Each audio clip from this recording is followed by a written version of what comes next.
Entre vaias e aplausos na Marcha dos Prefeitos em Brasília, presidente Lula anunciou estudos para aliviar as contas dos municípios. Levantamento de universidade apontou que enchentes no Rio Grande do Sul devem ter gerado 47 milhões de toneladas de lixo. Brasil suspendeu leilão para comprar arroz porque os países do Mercosul exageraram nos aumentos, mas no mercado interno o consumidor não escapa de reajustes de até 40%.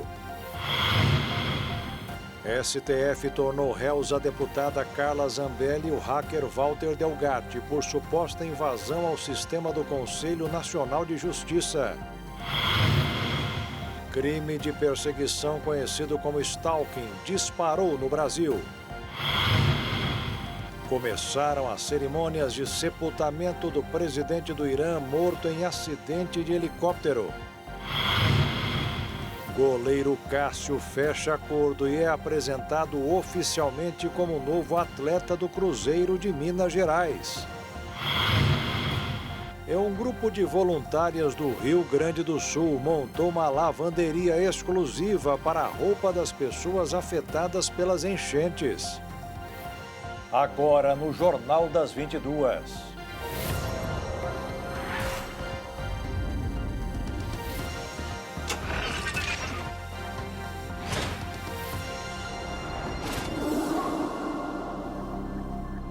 Olá, boa noite. Hoje foi dia da Marcha dos Prefeitos a Brasília e entre vaias e aplausos, o presidente Luiz Inácio Lula da Silva fez algumas promessas para aliviar as contas das prefeituras. Vamos à capital federal para saber ao vivo os detalhes do que foi dito aos chefes dos executivos municipais. Quem dá as informações é o repórter Ângelo Nascimento. Boa noite, Ângelo. Oi, Jaqueto, boa noite para você, boa noite para todo mundo que está acompanhando a gente. A Marcha dos Prefeitos é organizada pela Confederação Nacional de Municípios e até quinta-feira, último dia do evento, deve reunir cerca de 10 mil gestores aqui na capital federal. Esse evento que já é, inclusive, tradicional aqui em Brasília. Hoje, então, no primeiro dia, quem discursou foi o presidente Lula, e como você destacou muito bem, sob vaias e também aplausos, mas ele manteve ali o jogo de cintura e fez até mesmo acenos aos prefeitos presentes. Entre uns desses acenos, então, justamente o governo federal vai, no caso, renegociar, vai iniciar uma negociação em relação às dívidas previdenciárias dos municípios, né? Também ele pediu o seguinte, né, que tanto os eleitores como também ali os políticos mantenham a civilidade nas eleições municipais deste ano, né, previstas para o mês de outubro. É importante lembrar, né, que na semana passada, inclusive por conta dessa questão aí da dívida previdenciária, ou dívidas previdenciárias então dos municípios, o ministro Alexandre Padilha das Relações Institucionais e também o presidente do Senado, Rodrigo Pacheco, já haviam anunciado esse acordo, inclusive prevendo ali a redução da alíquota da contribuição previdenciária dos pequenos municípios por conta dos apelos feitos pelos próprios prefeitos, também governadores que estavam preocupados com essa situação por conta da decisão lá do Supremo Tribunal Federal. A tendência, então, é que essa alíquota ela vai aumentando gradativamente até 2025 e isso vai constar no projeto de lei que vai ser apreciado e também aprovado aqui pelo Congresso Nacional, que também vai ter que se debruçar em outro projeto de lei que trata sobre a desoneração da folha de pagamento dos 17 setores que mais empregam aqui no país. É importante lembrar que a expectativa, então, né, o prazo é bastante curto, estabelecido pelo próprio Congresso Nacional, de pelo menos 60 dias. Caso contrário, então, se nesse prazo, então, não houver aprovação desses dois projetos de lei, aí a tendência, então, é que volte a valer aquilo que foi estabelecido na primeira decisão proferida pelo ministro lá do STF, Cristiano Zanin. Eu volto ao estúdio, Jaqueto. Ok, Ângelo, muito obrigado pelas informações. Daqui a pouco você volta com informações sobre os julgamentos no STF. E os professores de universidades e colégios federais em greve recusaram a proposta de reajuste salarial do governo federal. Segundo os sindicatos da categoria, a oferta não recompõe as perdas salariais dos últimos anos. A proposta previa aumentos de 13,3% a 31% até 2026, mas sem reajuste real para este ano, o que desagradou os professores. Os sindicatos reivindicam aumentos maiores, com impacto significativo no orçamento. E os metroviários de São Paulo decidiram não entrar em greve amanhã como estava previsto. Durante reunião de conciliação hoje à tarde, o governo do estado melhorou a proposta para o reajuste dos salários e outros benefícios. A categoria não achou o suficiente, mas durante a Assembleia ficou decidido continuar negociando e realizar uma nova reunião no próximo dia 5. E chegou em 161 o número de mortes causadas pelas fortes chuvas que atingiram o Rio Grande do Sul. Esse número deve aumentar nos próximos dias, já que 85 pessoas continuam desaparecidas. O povo gaúcho segue calculando os prejuízos e esperando que a água que invadiu a cidade baixe de vez. De acordo com a Agência Nacional de Águas e Saneamento Básico, o nível do Guaíba registrou nesta terça-feira uma marca de 4,08 metros, a menor desde o início das enchentes. O nível foi medido às 8h15 da manhã, no Cais Mauá, em Porto Alegre. A boa notícia é que a água continua a baixar, mas ainda está mais de 1 metro acima do nível de transbordamento, o que significa que ainda existe risco de enchentes e danos aos moradores da capital gaúcha. Especialistas do Instituto de Pesquisas Hidráulicas da Universidade Federal do Rio Grande do Sul informaram em relatório divulgado ontem que o nível do Guaíba deve ficar abaixo dos 4 metros ainda esta semana. No entanto, eles expressaram preocupações com a possibilidade de novas chuvas e ventos fortes previstos para o fim desta semana, o que pode elevar novamente o nível das águas. Segundo o documento, um forte vento pode represar as águas do Guaíba na sexta-feira, elevando o nível de volta para a casa dos 4 metros. Chuvas durante a semana também podem contribuir para a elevação dos níveis, prolongando a cheia acima de 3 metros em junho. Os rios que desaguam no Guaíba também apresentaram redução nos níveis. O Taquari e o Caí estão diminuindo, enquanto os rios Sinos e Jacuí ainda apresentam níveis elevados, mas com redução lenta. Já a Lagoa dos Patos pode enfrentar uma situação diferente. O Centro Nacional de Monitoramento e Alertas de Desastres Naturais emitiu um alerta sobre a possibilidade de enchentes na região sudeste do estado até a próxima sexta-feira, destacando as cidades banhadas pela lagoa. Estão previstas chuvas intensas nos próximos dias, com acumulados de até 150 milímetros até sexta-feira, especialmente entre amanhã e quinta-feira. As tempestades que atingiram o Rio Grande do Sul devem deixar cerca de 47 milhões de toneladas de lixo espalhadas pelo estado. A estimativa é de um estudo feito pela Universidade Federal do Rio Grande do Sul. Um dos maiores desafios para a reconstrução do Rio Grande do Sul será cuidar do lixo deixado pelas enchentes. E essa enorme quantidade de detritos está ficando mais evidente agora, com a baixa das águas. As autoridades recomendaram que o lixo seja retirado das casas e colocado na rua. Uma pesquisa da Universidade Federal do Rio Grande do Sul afirmou que cerca de 47 milhões de toneladas de lixo serão gerados por causa das inundações. O estudo revela ainda que a geração de lixos deve ter 2 picos. O primeiro pico deve gerar aproximadamente 5 milhões de toneladas de lixo, provenientes de móveis, equipamentos e outros itens domésticos danificados pelas enchentes. O segundo pico deve ter um total de 19 milhões de toneladas de lixo.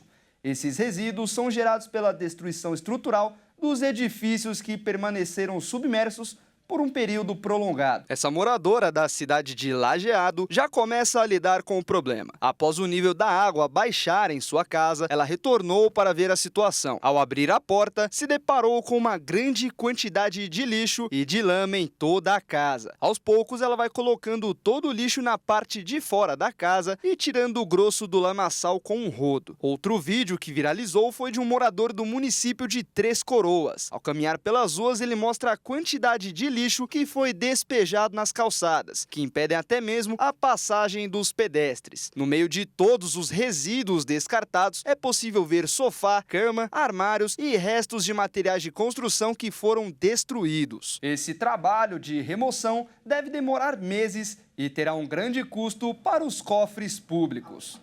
No último dia 4, o Hospital e Pronto-Socorro de Canoas, no Rio Grande do Sul, foi completamente invadido pela água da enchente após rompimento de um dique, em razão das fortes chuvas que atingiram a região.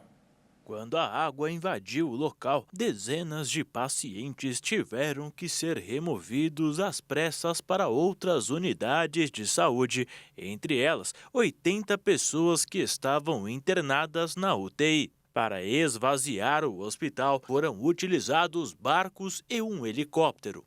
Em uma sala de emergência, a água atingiu a altura de aproximadamente 2 metros, encobrindo macas, monitores cardíacos e outros equipamentos médicos. No pátio externo da unidade, onde ficam os veículos estacionados, as águas atingiram 3 ambulâncias na altura do para-brisa. Por causa da enchente, a lama atingiu móveis e equipamentos, e muito lixo e outros materiais ficaram boiando na água suja. Como a inundação ainda não baixou completamente, a administração da unidade hospitalar ainda não conseguiu sequer mensurar o tamanho da destruição.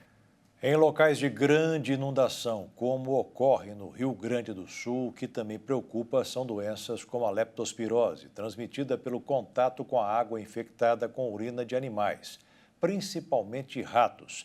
É o que já está acontecendo. Com a tragédia causada pelas fortes chuvas no Rio Grande do Sul, começaram a surgir casos de morte provocadas pela leptospirose, doença bacteriana associada ao contato com água contaminada. O estado já registrou 19 casos confirmados da doença nas últimas semanas. A cidade de Travesseiro, no Vale Taquari, confirmou o primeiro óbito. Pessoas que tiveram contato com água ou lama das enchentes e que apresentaram febre, dores de cabeça ou dores musculares podem estar contaminadas. A doença, embora se manifeste de forma branda em alguns, pode causar quadros graves e evoluir para insuficiência renal e hemorragia. A Prefeitura do Rio Grande do Sul alertou ainda para a necessidade de reforço nos cuidados, inclusive para o risco de dengue por conta das enchentes.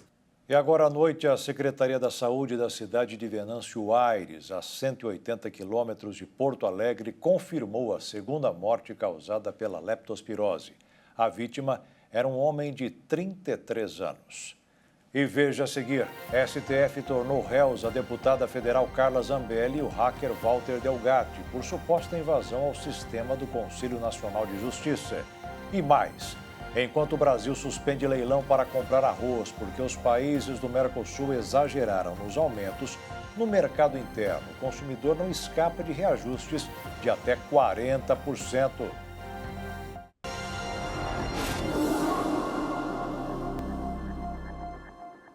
O Tribunal Superior Eleitoral retomou agora à noite o julgamento para definir o futuro do senador Sérgio Moro, do União do Paraná. Voltamos a Brasília para saber o que está acontecendo agora com o repórter Ângelo Nascimento. Ângelo? Jaqueto, o julgamento lá no TSE segue em andamento. No momento, então, o placar já de 3 votos pela rejeição das requisições, né, apresentadas, os recursos, melhor dizendo, apresentadas ali pelo PL e também pelo PT, que questionam justamente a decisão proferida pelo Tribunal Regional Eleitoral lá do Paraná, que absolveu em abril Sérgio Moro, ou seja, foi contra a cassação do mandato do ex-juiz federal. É importante lembrar, então, que o relator é o ministro Alexandre Floriano Azevedo Marques, que também votou, então, ali pela não cassação de Sérgio Moro. Lembrando que os partidos alegam, né, que ele teria cometido ali um crime, né, de abuso de poder econômico na campanha eleitoral de 2022 e o próprio senador da República nega o cometimento de crimes ali na campanha eleitoral. É importante lembrar também que nos últimos dias, quem entrou em campo, um personagem importante, se tiver um desfecho positivo dessa história, deve entrar na conta dele, que é o presidente do Senado, Rodrigo Pacheco, né, que fez um apelo aos ministros do TSE, justamente defendendo o seguinte, né, que o julgamento de Sérgio Moro fosse um julgamento justo, que as ações dele não fossem interpretadas na condição de ex-juiz federal, mas sim como senador da República. Também quem se manifestou contrário à cassação antes já tinha sido o Ministério Público Eleitoral, pelo então Procurador-Geral Eleitoral Alexandre Alexandre Espinosa, que reforçou essa manifestação durante a sessão de hoje. Esse também será o último julgamento ali na gestão do ministro Alexandre de Moraes, que deixa a corte no dia 3 de junho, e quem assume no lugar dele é a ministra Carmen Lúcia, que também é colega dele lá no Supremo Tribunal Federal. Então, até agora, 3 votos pela rejeição desses recursos, e a tendência, pelo que nós apuramos, é de que mais ministros devem votar contra a cassação de mandato do senador da República. Volto ao estúdio. Ok, Ângelo, obrigado pelas informações. Boa noite para você. E a segunda turma do Supremo Tribunal Federal extinguiu por 3 votos a 2 a pena imposta ao ex-ministro José Dirceu por corrupção passiva e lavagem de dinheiro na Operação Lava Jato. Dirceu havia sido sentenciado a 8 anos e 10 meses de prisão pela Justiça Federal no Paraná, em uma condenação confirmada pelo Tribunal Regional Federal. A decisão permitirá que José Dirceu, atualmente com 78 anos de idade, recupere seus direitos políticos e concorra a uma vaga de deputado federal nas eleições de 2026. A primeira turma do Supremo Tribunal Federal decidiu hoje, por unanimidade, receber a denúncia contra a deputada Carla Zambelli, do PL de São Paulo, e o hacker Walter Delgatti Neto, por invasões a sistemas eletrônicos do Conselho Nacional de Justiça. O STF decidiu tornar Zambelli e Delgatti réus por invasão aos sistemas do CNJ. Segundo a acusação da Procuradoria-Geral da República, a deputada determinou ao hacker que emitisse um mandado falso de prisão contra o ministro Alexandre de Moraes do STF, como se tivesse sido ordenado pelo magistrado contra ele mesmo. A denúncia foi acatada por unanimidade na primeira turma do STF. Moraes, relator do caso, votou para tornar a deputada Carla Zambelli e Walter Delgatti Neto réus e foi seguido pelos colegas Carmen Lúcia, Cristiano Zanin, Flávio Dino e Luiz Fux. Zambelli e Delgatti responderão pelos crimes de invasão de dispositivo informático e falsidade ideológica. Segundo a PGR, a deputada usou os serviços do hacker para gerar ambiente de desmoralização da justiça brasileira entre o final de 2022 e o começo de 2023. O governo suspendeu hoje o leilão para comprar arroz, depois que os países do Mercosul subiram os preços em até 30%. No mercado interno, a situação é pior. Diante da perspectiva de uma corrida ao comércio, o consumidor encontra as etiquetas remarcadas em até 40%. Pouco antes do governo federal anunciar que iria zerar o imposto de importação do arroz para países de fora do Mercosul, os representantes brasileiros tinham outra intenção, a de comprar o cereal dos vizinhos que pertencem ao bloco. A ideia era aumentar a oferta no mercado interno e evitar altas de preços ao consumidor após a tragédia no Rio Grande do Sul, estado responsável por 70% da produção nacional do grão. Mas o leilão de compra, marcado para esta terça-feira, dia 21 de maio, foi suspenso depois do Mercosul elevarem até 30% o preço do cereal. As informações são do ministro da Agricultura, Carlos Fávaro. Dessa forma, a questão de um dos principais alimentos que compõem o prato do brasileiro deve continuar preocupando o governo. Levantamentos recentes da Companhia Nacional de Abastecimento revelam que o valor do arroz no varejo acumulou um aumento de até 40% em apenas 4 semanas. Um aumento que preocupa consumidores e autoridades. O maior aumento foi observado no varejo do Espírito Santo, onde o pacote de 5 quilos chegou a ficar quase 40% mais caro em um mês. Um cenário que se repete em outras regiões do país, como Mato Grosso do Sul e Distrito Federal. No entanto, existem regiões onde os preços oscilaram um pouco, como é no caso de São Paulo. Mas, mesmo assim, o valor praticado continua elevado, distante do preço prometido pelo governo federal. Nos pacotes de 1 quilo, o Rio Grande do Sul registrou maior aumento, com alta de quase 19% em um mês. Em estados como Sergipe, Santa Catarina e Piauí, os aumentos também foram expressivos. Em meio a essa situação dramática que atinge o Rio Grande do Sul, o povo brasileiro terá de enfrentar mais um desafio para evitar a fome. O governo federal informou que irá monitorar os preços praticados pela indústria de arroz no país e que pretende se reunir com atacadistas para evitar uma escala nos preços, incluindo o estoque já em posse dos revendedores.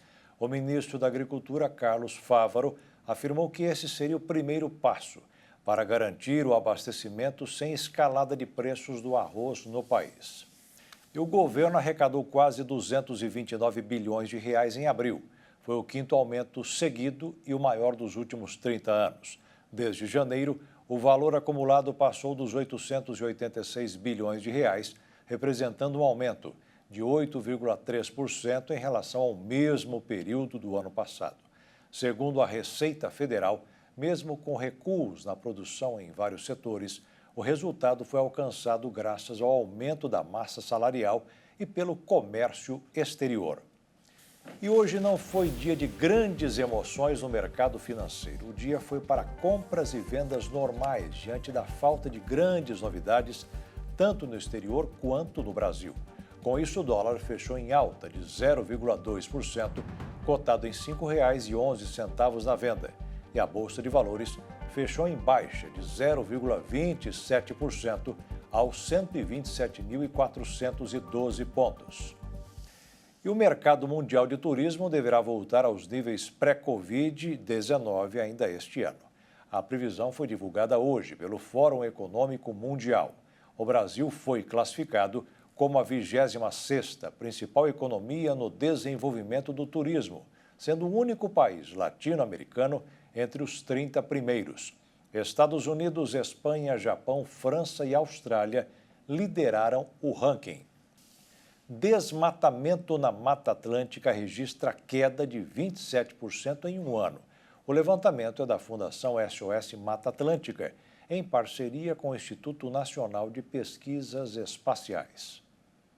Dados do relatório da Fundação SOS Mata Atlântica, em parceria com o INPE, mostram que o desmatamento na Mata Atlântica diminuiu. As organizações analisaram informações entre outubro de 2022 e 2023. Apesar da queda, o desmatamento correspondeu a 14 mil campos de futebol no período. De acordo com o Atlas da Mata Atlântica, coordenado pela SOS Mata Atlântica e pelo Instituto Nacional de Pesquisas Espaciais, o desmatamento no bioma caiu de 20.075 hectares em 2022 para 14.697 em 2023, uma queda de 27%.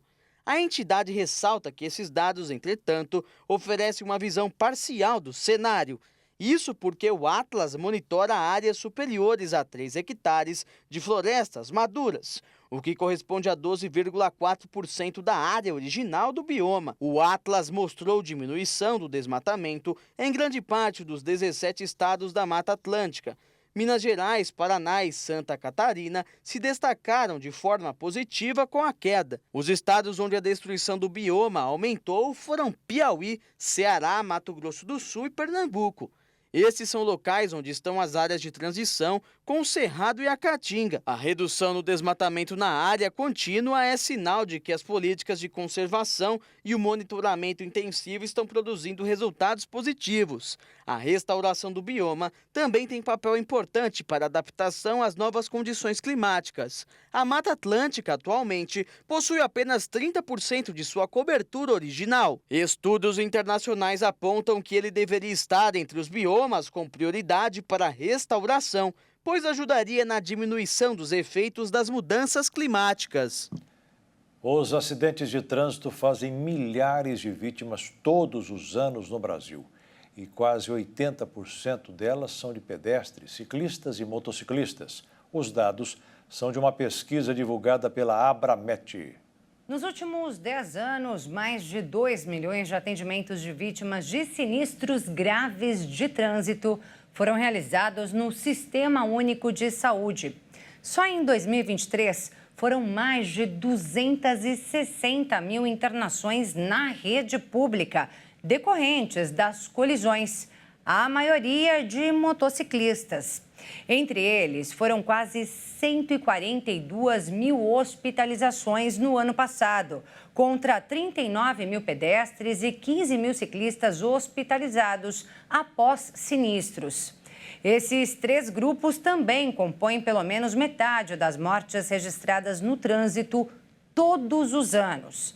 Só em 2022, foram 1.300 óbitos de ciclistas, quase 5.400 de pedestres e 12 mil de motociclistas.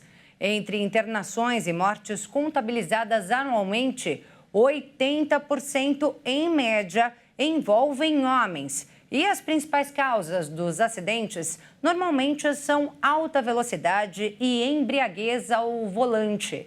O levantamento realizado pela Associação Brasileira de Medicina do Tráfego, com dados do Ministério da Saúde, destaca a urgência de medidas preventivas focadas na infraestrutura, fiscalização, educação de trânsito e, especialmente, respeito às normas. E veja a seguir, crime de perseguição conhecido como stalking disparou no Brasil com mais de 140 registros de boletins de ocorrência por dia e mais. Entre lamentos e momentos de alegria, começaram as cerimônias de sepultamento do presidente do Irã, que morreu na queda de um helicóptero.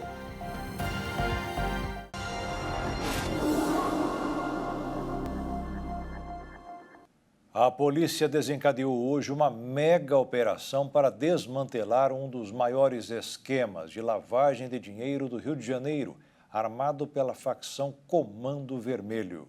A operação da Polícia Civil tem como objetivo cumprir 113 mandados de busca e apreensão contra criminosos ligados ao Comando Vermelho. Os investigados estariam utilizando empresas laranjas para financiar a compra de armas e munições. A investigação contou com o apoio do Comitê de Inteligência Financeira e Recuperação de Ativos. Foi descoberto que a rota utilizada para o escoamento da droga vinda do Amazonas até o Rio de Janeiro servia também em sentido contrário para o fluxo de dinheiro do comprador atacadista para o fornecedor. O grupo realizava pagamentos de forma pulverizada a diversas pessoas intercaladas para esconder a origem do montante. Entre elas, um frigorífico localizado na cidade de Anamã, no Amazonas, que pertence ao ex-prefeito Raimundo Chicó. Ele, que teve um mandato cassado por abuso de poder econômico e mandados de busca e apreensão autorizados pela Justiça. De acordo com as investigações financeiras, a facção movimentou aproximadamente 30 milhões de reais em recursos ilícitos, num período de 2 anos. Para o Rio de Janeiro, foram expedidos mandados a serem cumpridos em Ipanema, Arpoador, Copacabana e no Catete, na Zona Sul, e Barra da Tijuca e Recreio, na Zona Oeste, além de Cabo Frio e Búzios, na região dos Lagos. E a Polícia Federal da Bahia comandou uma operação contra uma organização criminosa composta por policiais militares da Bahia e de Pernambuco, colecionadores de armas, atiradores, caçadores e comerciantes de armas e munição. A investigação revelou um esquema multimilionário de venda ilegal de armas e munições para facções criminosas. Até o momento da operação, 18 pessoas foram presas e uma baleada em confronto com as forças de segurança. O programa Celular Seguro registrou 50 mil alertas de roubo, furto ou perda de aparelhos. A ferramenta criada pelo governo tem quase 2 milhões de usuários cadastrados.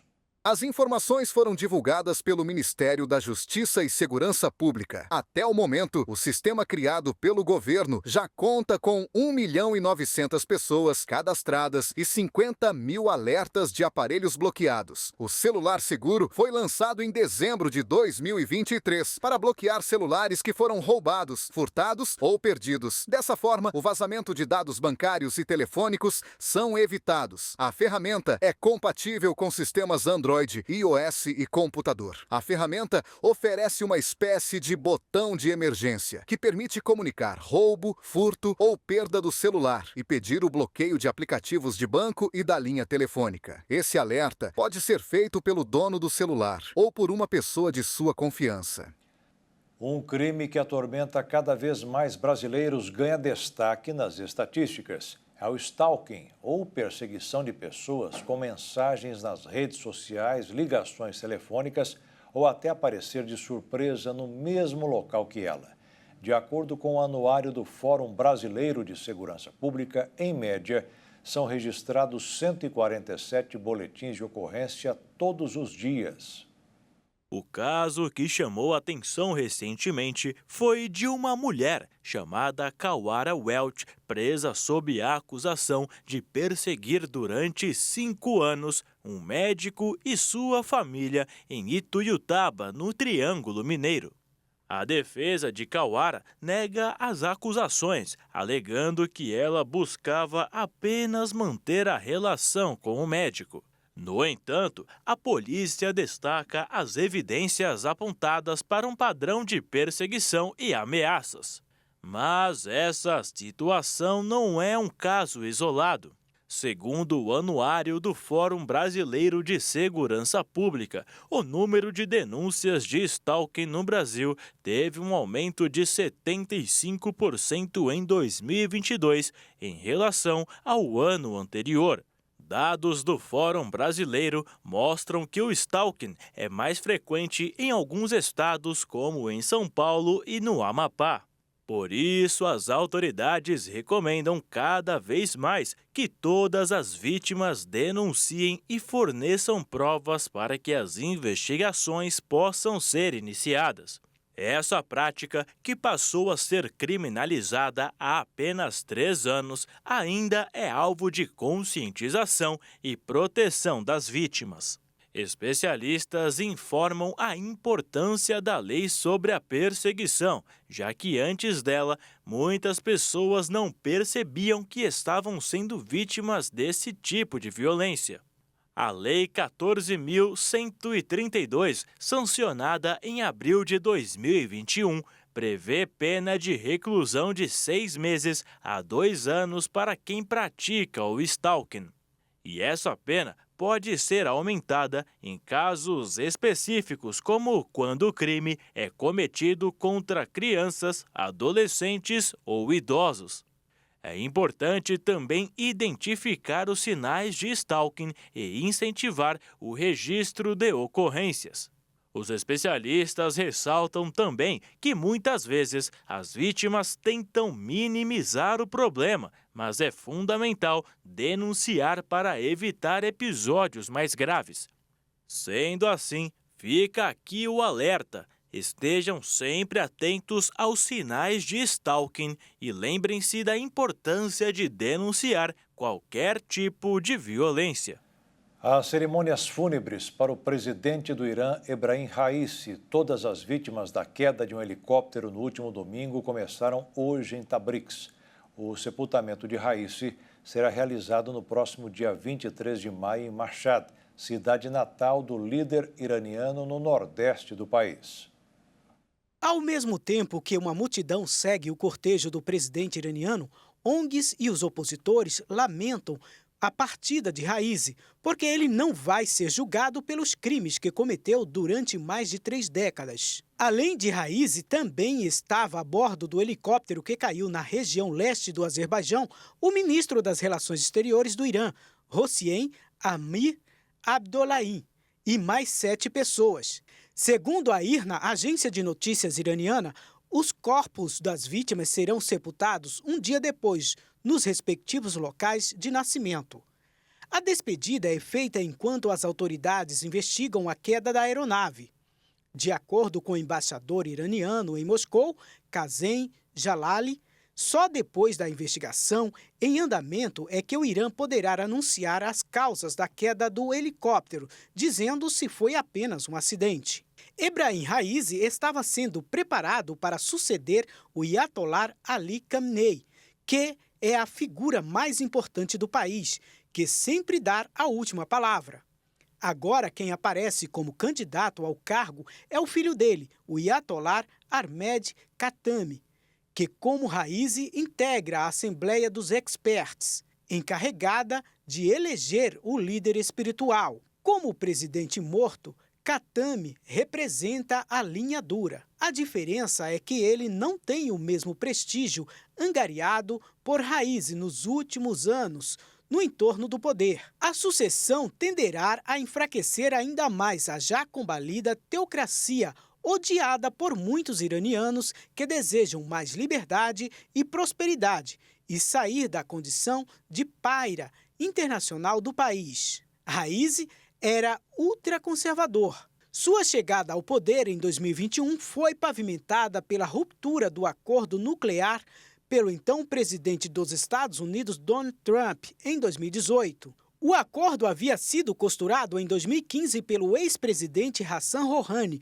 considerado um moderado no contexto da teocracia iraniana.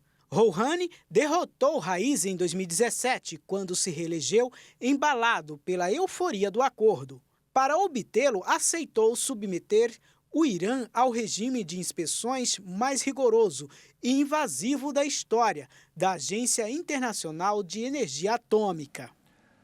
A Espanha anunciou a retirada definitiva da embaixadora na Argentina após um conflito diplomático entre o presidente da Argentina, Javier Milei, e o primeiro-ministro da Espanha, Pedro Sánchez.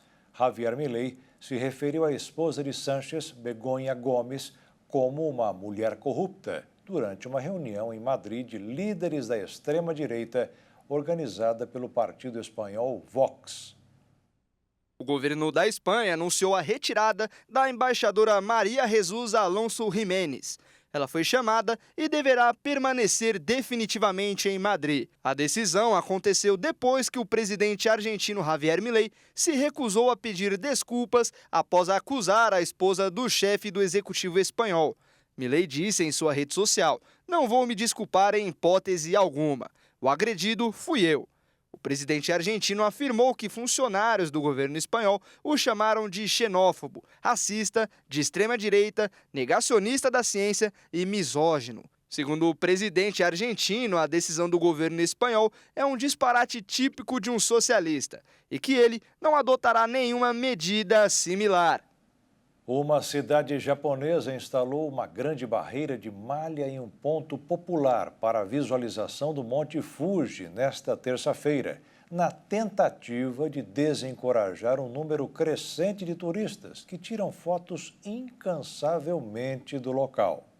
O local mais famoso do Japão pode ser visto a quilômetros de distância, mas os moradores de Fujikawa-Guchiko estão fartos do fluxo interminável de visitantes, principalmente estrangeiros, que jogam lixo, invadem propriedades e infringem as regras de trânsito na busca por uma foto para compartilhar nas redes sociais. Depois de estacionar de maneira ilegal e ignorar a proibição de fumar, os visitantes lotavam a calçada para fotografar a montanha coberta de neve, que se ergue majestosa no céu por trás da loja, criando um contraste fotogênico. Trabalhadores começaram a fixar uma rede preta, medindo 2,5 metros por 20 metros em postes de metal. Um número recorde de turistas estrangeiros estão indo ao Japão, onde o número mensal de visitantes ultrapassou 3 milhões pela primeira vez em março e novamente em abril. Mas, como em outros pontos turísticos como Veneza, que recentemente introduziu tarifas de entrada para visitantes de um dia, o influxo não foi universalmente bem recebido. Na antiga capital japonesa, Kyoto, os moradores reclamam que os turistas assediam as famosas geishas da cidade. E os aventureiros que usam a rota mais popular para subir o Monte Fuji neste verão terão que pagar 2.000 ienes, que na moeda brasileira equivale vale a R$ 65,00 cada, com entradas limitadas a 4.000 pessoas para aliviar o congestionamento de gente. Um novo sistema de reservas online para a trilha Yoshida da montanha foi aberto na segunda-feira para garantir a entrada dos visitantes por meio de um novo portão, embora 1.000 vagas por dia sejam reservadas para entradas compradas no dia. O Monte Fuji é coberto de neve na maior parte do ano, mas durante a temporada de escalada de julho a setembro, mais de 220.000 visitantes sobem suas encostas íngremes e rochosas para contemplar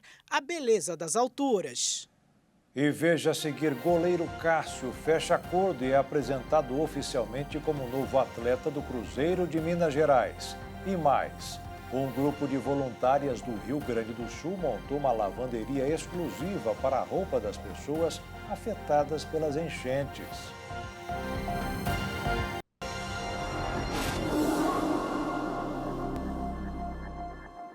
O número de casos de dengue no Brasil passou dos 5 milhões, com 2.800 mortes. São Paulo lidera a lista de casos graves, seguido por Minas Gerais e Paraná.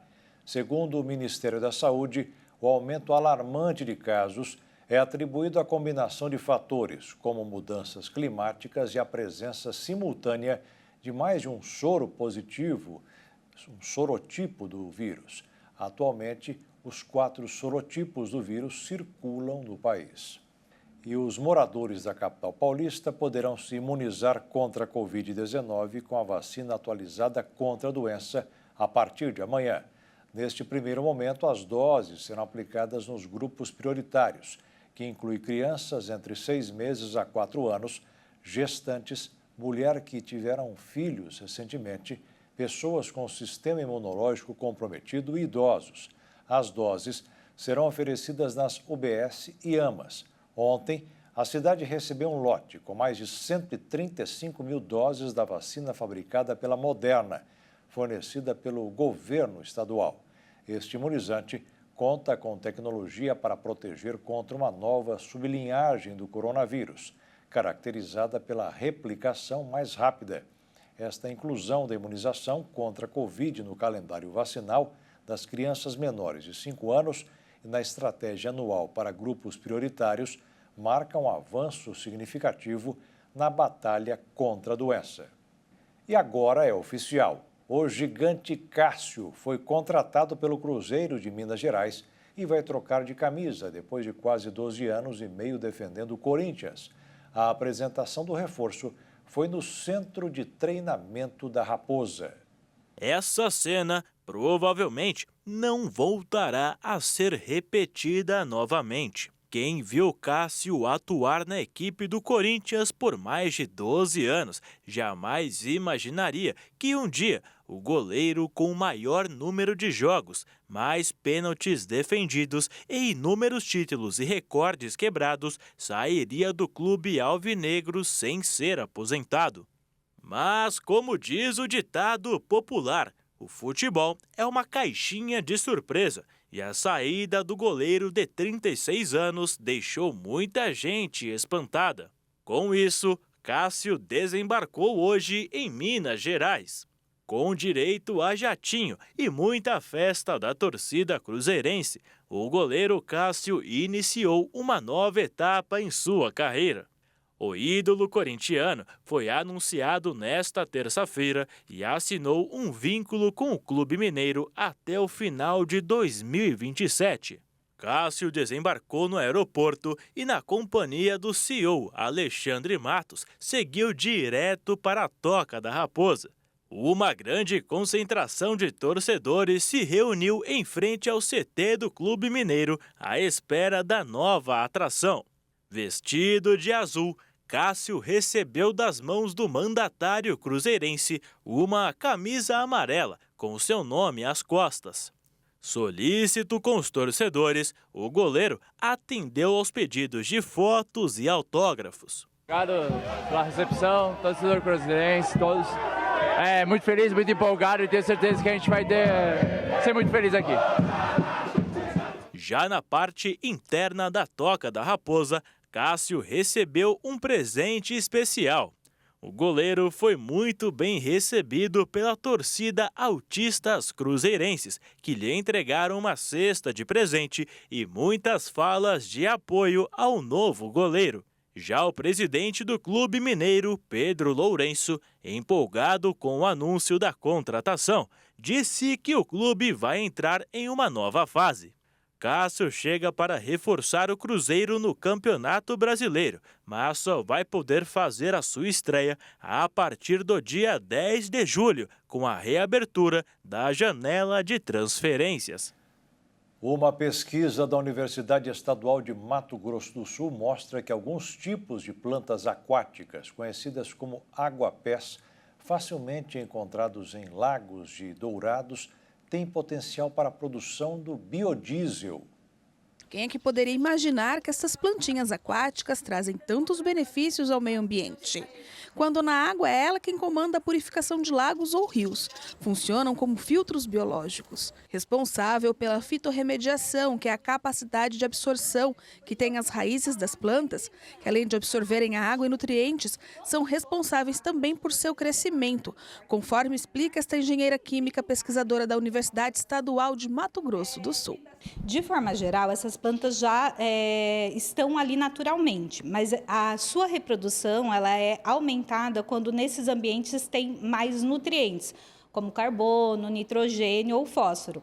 Aí a gente tem um aumento nessa população e é essas plantas que também são utilizadas ou também servem para a fitorremediação desses ambientes que a gente utiliza para produzir o biocombustível. Na pesquisa foram utilizadas plantas colhidas aqui no Parque do Lago, também conhecidas comumente por macrófitas. O aguapé tem papel fundamental na produção do biodiesel. E não é apenas o aguapé, cujo nome científico é Eichhornia, mas também outras espécies como a salvínia e a pistia, também chamada de alface d'água.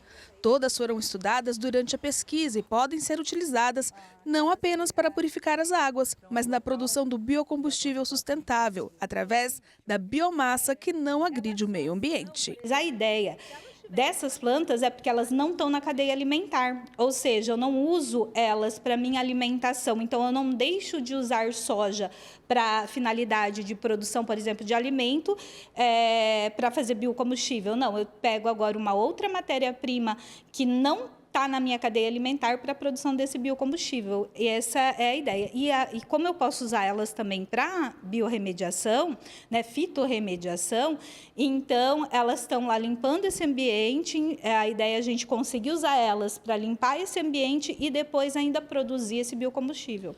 O artigo da pesquisa foi publicado na revista científica internacional da Nature. O estudo é feito em conjunto e faz a comparação entre as plantas coletadas em Dourados e Corumbá, avaliando o combustível produzido a partir das espécies. A produção de biocombustíveis já é algo que para nós é muito interessante. A gente passar a diminuir a nossa matriz fóssil e usar combustíveis renováveis. Então, o biodiesel é um combustível renovável. A gente passa a colocar um combustível renovável como uma das opções. Então, essa é uma das ideias que a gente tem, maximizar o número de matrizes, de matéria-prima para produzir o biocombustível. Um relatório divulgado recentemente alerta para pedidos falsos de doação para as vítimas das enchentes no Rio Grande do Sul. É mais um tipo de golpe praticado por criminosos de várias partes do país. A tragédia no Rio Grande do Sul mobilizou todo o país a ajudar. Pelas redes sociais, a solidariedade tem se alastrado. São milhões de pessoas contribuindo de todas as formas pela recuperação do estado. Só que até no ato de amor, criminosos encontram brechas para aplicar golpes. E não é de hoje que isso acontece, como explica o especialista em segurança. O criminoso está pronto o tempo todo para cometer crimes. Então, eles trabalham com tragédia, com drama, quando eles criam um cenário para que envolva o emocional das famílias. Eles sempre trabalham com esse cenário, não é novidade. Uma pesquisa da Universidade Federal do Rio de Janeiro identificou que em apenas 2 dias, 351 anúncios falsos foram impulsionados por ferramentas pagas de redes sociais com pedidos de doações para as vítimas das enchentes. E essa é só a fatia que sobrou depois da peneira que as próprias redes fazem para bloquear perfis falsos. Alguns anúncios identificados identificados pelo levantamento chegaram a usar falas do governador Eduardo Leite com pedidos de Pix. E ele precisou postar um vídeo com alerta. Então, por favor, fiquem atentos. Infelizmente, existem golpistas se aproveitando desse momento e da sensibilidade das pessoas. A pesquisa carioca considerou como anúncios fraudulentos somente aqueles que apresentavam conteúdos pagos e impulsionados que se apropriam de técnicas de engenharia social para obter renda ilegal. Mas os golpes que usam como isca a tragédia no Sul vão muito além das redes. Estão em todo lugar. Aqui na Paulista, uma das principais avenidas de São Paulo, nossa equipe ouviu relatos de pessoas que preferiram não gravar entrevista, mas contaram que alguns dias atrás viram nessa região 3 rapazes jovens, bonitos, bem vestidos, pedindo ajuda ao Rio Grande do Sul com a entrega de folhetos. Uma dessas pessoas mandou uma foto dessa imagem à nossa produção. Nós podemos ver aqui que há uma bandeira daquele estádio e um QR Code para Pix. Essa pessoa disse que entrou na conta dela para fazer, então, uma doação, mas percebeu que o nome do destinatário era de uma pessoa física. Foi aí que ela desconfiou. Já vou dizer de claro, qualquer pessoa física que esteja fazendo isso não consegue justificar a arrecadação. O imposto de renda vai acabar com ele. Então, isso é uma grande gafe, é uma grande mentira. Então, se cair para uma pessoa física, não faça. Mande papel higiênico, mande água, mande o que quiser, mas dinheiro não. E se o pedido de Pix vier pela internet? O especialista diz que não dá para confiar nem em perfis ou sites oficiais de instituições. Não é que doar dinheiro é proibido. Pelo contrário, na reconstrução de todo o território gaúcho, muita verba será necessária. Mas para Roberto Alves, só há um caminho confiável para esse tipo de doação. Vá pelo governo do estado, do seu estado, pelo município, vá pelo governo do estado do Rio Grande do Sul. Nós não sabemos o que será ou como será administrado esses recursos, mas pelo menos sabemos que a destinação foi para aquele órgão e ele será cobrado pelos órgãos de fiscalização. Ao mesmo tempo que surgem os golpes, os exemplos de solidariedade se multiplicam no meio da tragédia enfrentada pelo Rio Grande do Sul. Um grupo de voluntárias, por exemplo, criou uma lavanderia solidária. Entregam a roupa limpa para quem passa por maus momentos sem cobrar nada. Um grupo de amigas se uniu para criar uma lavanderia solidária devido às enchentes no estado. A iniciativa partiu de Amanda Santos e Bruna Rabelo, que juntas já atenderam milhares de pessoas que perderam tudo devido às fortes chuvas. De acordo com Bruna Rabelo, no princípio a ideia era que a lavanderia servisse apenas para o pessoal de um abrigo, mas devido à necessidade, ela se expandiu. O serviço funciona de maneira simples. As voluntárias vão até os abrigos, recolhem as roupas sujas e depois devolvem tudo limpo e perfumado. O espaço utilizado é a casa da mãe de Bruna, que abraçou a ideia da filha. Com a ajuda de doações, elas conseguiram 23 máquinas de lavar e secar.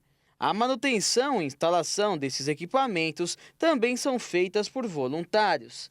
E essa corrente de solidariedade tem ajudado muita gente.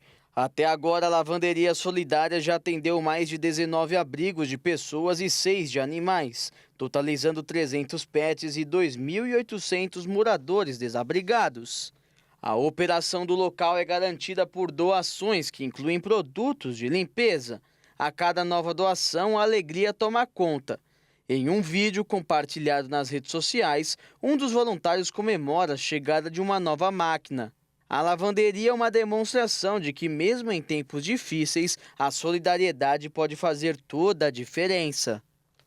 E o Jornal das 22 termina aqui. Uma boa noite para você. Fique na paz. Tchau.